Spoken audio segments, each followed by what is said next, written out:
O Exército Brasileiro deve assumir as obras do lote 6 da FIOL, a Ferrovia de Integração Oeste-Leste. É o que anunciou o ministro da Infraestrutura, Tarcísio Gomes de Freitas, durante uma visita técnica na cidade de São Desidério, no oeste da Bahia. Estas obras compreendem o trecho entre Bom Jesus da Lapa e São Desidério. Sobre este e outros assuntos, a gente conversa agora exatamente com o ministro da Infraestrutura, Tarcísio Gomes de Freitas, nosso convidado aqui no Issa Bahia. Seja bem-vindo, muito obrigado por aceitar o nosso convite. Bom dia, ministro. Bom dia, Jefferson. Bom dia, Fernando e todos os ouvintes da Tarde FM do Issa Bahia. Obrigado, prazer estar aqui.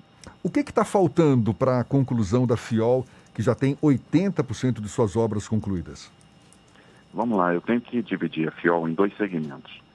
Um primeiro segmento que vai de Ilhéus até Caetité. Esse segmento já está modelado para concessão. Nós enviamos os estudos para o TCU. O Tribunal de Contas, então, vem analisando, vem nos demandando informações e está muito perto de sair uma deliberação do Tribunal de Contas. Então, logo sai essa deliberação autorizando a concessão, nós vamos publicar o edital e devemos fazer um leilão ainda este ano, no segundo semestre. E o mais interessante é que, apesar da crise, nós temos player. Então, nós vamos ter um comprador, um interessado em operar a ferrovia. Temos conversado com agentes de mercado e a gente tem sentido esse interesse. Então, vamos ter um leilão bem sucedido. E a empresa que entra, então, ela termina as obras que estão faltando no trecho 1, até Caetité, e constrói também o Porto Sul. Então, a gente já vai ter o primeiro segmento em operação, inclusive com o Porto, em pouco tempo. O segundo segmento é esse que vai de Caetité até Barreiras. Ele está em construção, as obras estão andando bem nos trechos que nós visitamos, né?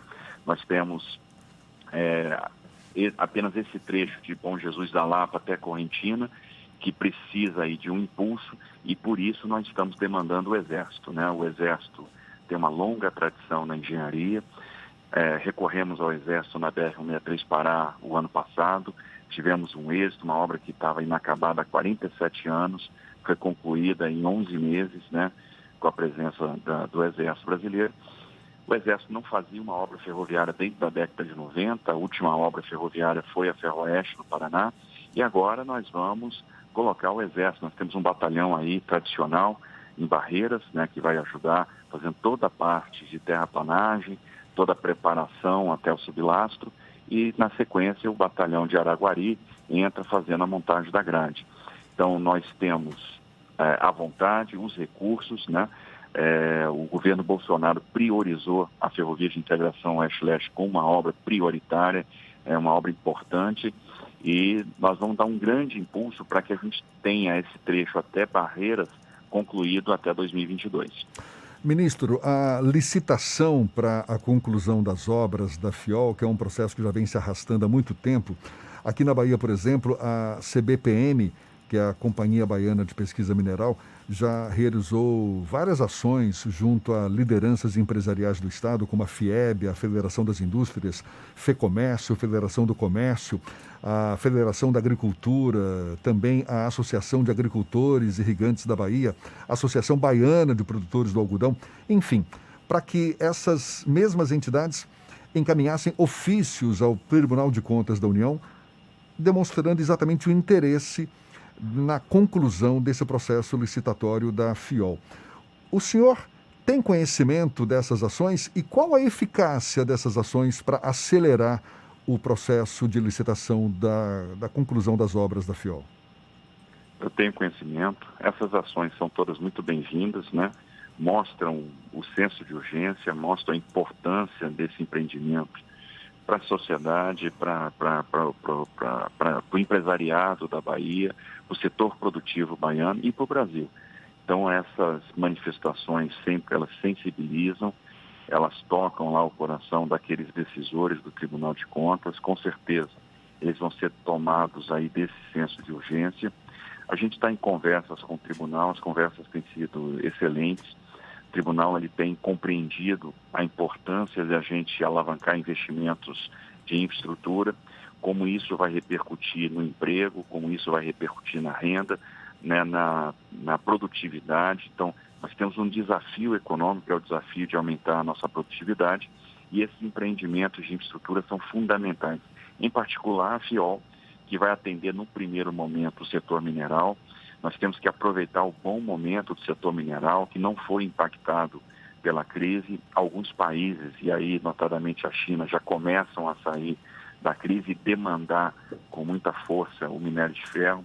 A gente observa que não houve variação praticamente no mercado internacional, no preço da commodity, né? Houve uma pequena variação.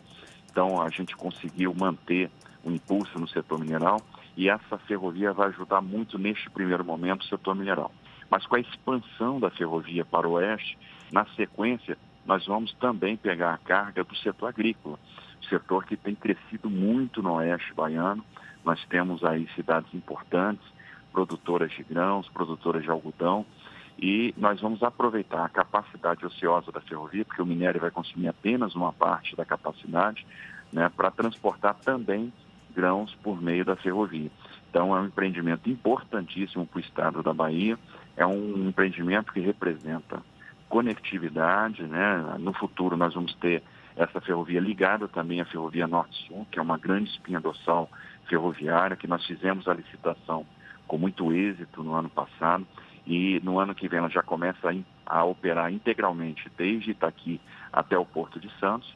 Então, esse empreendimento coloca a Bahia, né, liga o estado da Bahia na malha ferroviária brasileira. Então, é fundamental, e essas manifestações elas ajudam muito a dar celeridade ao processo e aproveitar o momento em que nós temos concorrente identificado no mercado. Nós precisamos fazer esse leilão para que essa ferrovia possa estar em operação em pouco tempo. Ministro, essa ferrovia é uma das bandeiras de muitos governos, tanto o governo da ex-presidente Dilma, o governo de Michel Temer, e agora foi priorizado pelo governo Jair Bolsonaro.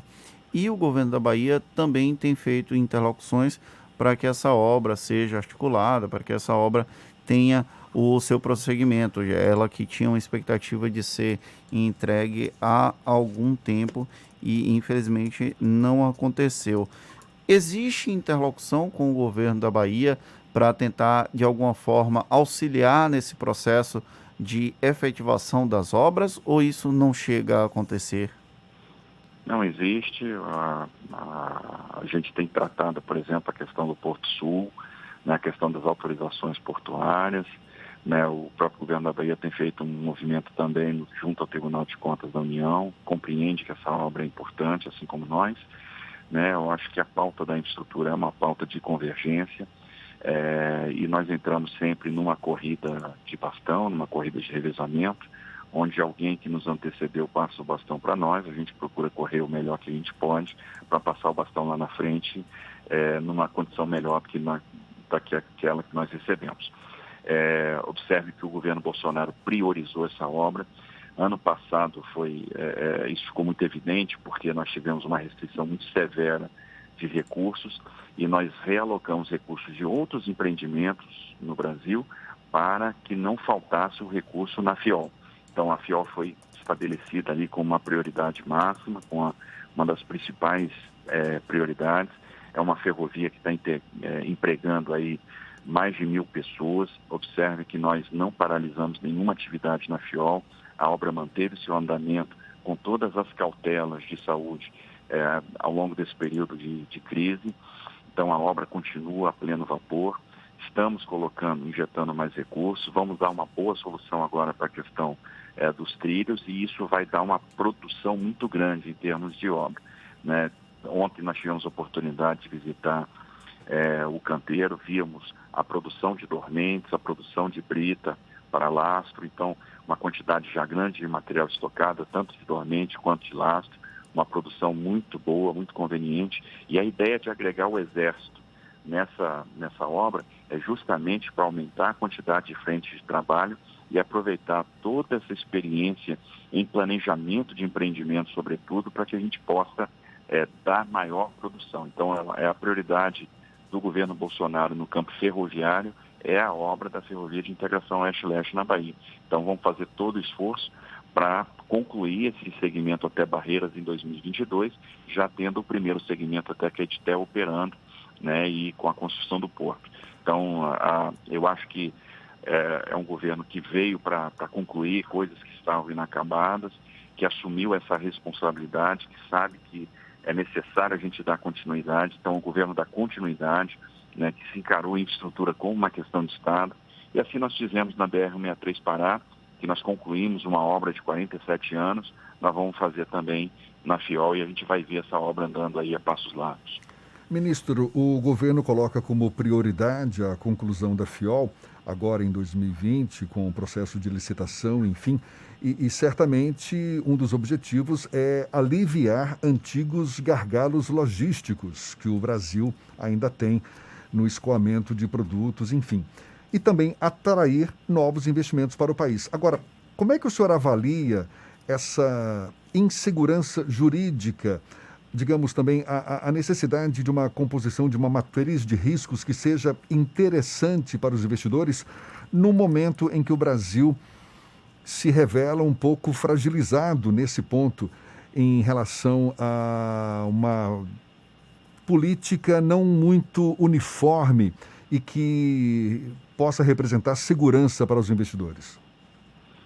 Observe que no setor de infraestrutura a gente tem dado todas as demonstrações de segurança. Estamos atravessando uma crise sem precedentes, mas mantendo e respeitando os contratos. Isso, na ótica do investidor, é fundamental, a questão da previsibilidade, do respeito ao contrato. Então, observe que as concessões continuaram funcionando, os contratos estão sendo respeitados. Já sinalizamos que vamos encarar a questão da pandemia como uma questão de caso fortuito, força maior, que ataca frontalmente as demandas. Então, vamos iniciar um movimento de reequilíbrio econômico-financeiro dos contratos. Hoje, nós temos avançado muito na estruturação. Então, eu diria que nós não temos simplesmente o maior programa de concessões do mundo, mas nós temos o programa de concessões mais sofisticado do mundo, pela forma como nós estamos fazendo a estruturação e pela forma que nós estamos tratando os riscos. Diversos riscos que eram identificados pelos investidores estão sendo tratados no contrato, como, por exemplo, o risco cambial. A gente está utilizando um mecanismo de outorga variável para amortecer variações de câmbio. Então, a gente trabalha com débitos e créditos numa conta gráfica para fazer com que esse risco cambial seja diluído ao longo do tempo. Nós estamos tratando o risco ambiental, nós estamos tratando o risco das desapropriações. Então, temos uma matriz muito equilibrada que já circulou entre os investidores do mundo. Temos recebido feedbacks extremamente positivos. Nesse período, nós fizemos reuniões aí com centenas de fundos de investimento do Brasil e do exterior, né? Eventos organizados aí pelos principais bancos de estruturação do mundo, e as respostas têm sido muito positivas, o que nos permite olhar para frente e lançar editais de licitação na certeza que esses editais vão ser bem-sucedidos. Nós vamos ter realmente interessados. Existe no mundo muita liquidez, essa liquidez obviamente agora está adormecida, os investidores estão cautelosos, procurando opções de menos risco, até que eles enxerguem uma opção que ofereça realmente uma remuneração adequada para a situação que nós estamos tendo. Então, nas estruturações, nós gastamos muita energia para ter uma matriz de risco muito equilibrada, tratamos os principais riscos, estamos sendo conservadores na questão do CAPEX, né, na questão do investimento e na questão também da demanda, de maneira que cada projeto nosso tem um upside, ou seja, havendo eficiência, nós vamos ter condição de alavancar retornos, né? Então, um bom operador ele vai ter condição de auferir maiores retornos. E a gente tem um cenário de depressão no mundo. E com essa depressão, a gente está tendo uma queda mais acentuada da taxa de juros. Então, com os juros muito baixos, essas opções de investimento que nós estamos colocando, que podem remunerar 10, 11, 12% ao ano real, elas se tornam muito interessantes e sem par no mundo. Em alguns setores da infraestrutura, praticamente nós seremos os únicos vendedores, uma vez que vários países tiraram seus projetos da praça. Então, nós vamos aproveitar essa oportunidade para trazer o investidor para cá e fazer com que a infraestrutura seja uma grande alavanca. de retomada do crescimento e de geração de emprego. Para a gente encerrar, ministro, qual a previsão que o senhor faz para a conclusão definitiva das obras e o funcionamento efetivo da ferrovia? Bom, a gente agora deve fazer, então, o leilão do primeiro trecho da FIOL no segundo semestre. A gente prevê que deve fazer esse leilão em outubro, novembro. Então, a gente assina o contrato no início do ano que vem. Essas obras vão começar, então, a gente vai ter a conclusão desse primeiro trecho e a construção do porto.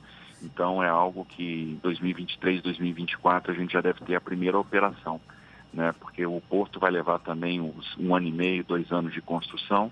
Então, a gente imagina que em 2024 vai estar operando. Ministro... E as obras do trecho 2 a gente deve concluir até 2022. Então, no que diz respeito, mas a gente vai ter feito a licitação no trecho 1 e concluído a obra do trecho 2 até 2022. Ministro da Infraestrutura, Tarcísio Gomes de Freitas, muito obrigado pelos seus esclarecimentos e um bom dia para o senhor. Olha, um bom dia, obrigado pela oportunidade. E a gente lembra que essa conversa toda também vai estar disponível logo mais no YouTube, no Spotify, no iTunes e no Deezer, agora 8h49 na Tarde FM.